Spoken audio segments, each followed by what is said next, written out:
and DarthJARJAR from Reddit Bravo, a very well-known Reddit clan. And an unusual card that we haven't seen a lot of at all today, the Elixir Collector. And immediately, that's why you don't see it. PapaDOG counters it with the 4 Elixir Fireball, and right there, that's not going to be a big profit for DarthJARJAR. So how's his deck going to change? The thing about the Elixir Collector is, even though it's not going to make him a profit at this point, there is going to be a period of time where he's gathering more Elixir. He's gathering Elixir more quickly than PapaDOG.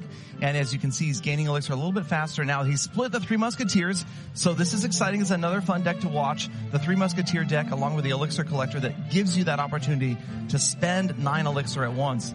But if you've got the Zap, you've got the Fireball, you've got the Log, there's a lot of ways to counter the 3 Musketeers.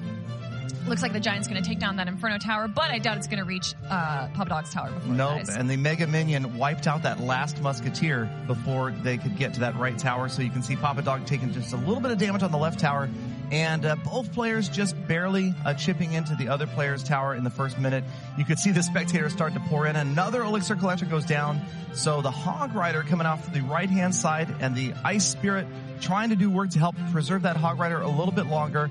But the Mega Minion is there. Now about 500 off that tower. You can see that PapaDOG hasn't had the opportunity to counter that Elixir pump that's in the back corner right now of DarthJARJAR. And that's what Elixir Collector players count on, is applying enough pressure, keeping the opponent busy enough that they don't have the opportunity to counter it with a direct damage or a minor spell to prevent that Elixir profit to happen. But DarthJARJAR is also lacking in more offensive or defensive characters by having that Elixir pump.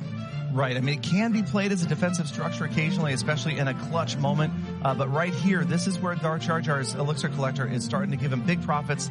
Now the Fireball has to be used on the 2 Musketeers on the left-hand side. And he's going to focus on the right and try to support the Musketeer with the Ice Spirit, with the Mega Minion. But you can see good placement of the Mega Minion, stopping temporarily. But here's the dangerous part.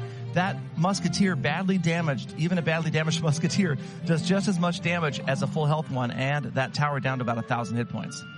Yeah, no, I mean, she honestly wasn't barely damaged at all, and the Archer only took a hit or 2 off of her, and they have another Musketeer and a Giant pushing down the right side. Yep, so DarthJARJAR's got that 4 Musketeer deck, and you can see it's the Musketeers that have done most of the damage, making a lot of inroads on that right tower. Now the Giant's going to get there, and that's just about it.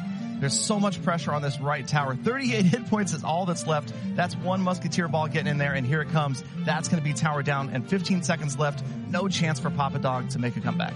When you first saw that Elixir pump, did you think DarthJARJAR wasn't going to have it? Well, it's funny. It's an advanced strategy. It's difficult to play the Elixir Collector correctly. I'm not a big pro at it anymore. I've given it up ever since they did the balancing of it. And but they're right there. If you can apply enough pressure, you can definitely get it done. So, DarthJARJAR and PapaDOG. Do you think you know these players? You've seen these players not just in the King's Cup. I've seen them, and online some. But I'm usually not good enough to be up with these guys and have to compete with those guys.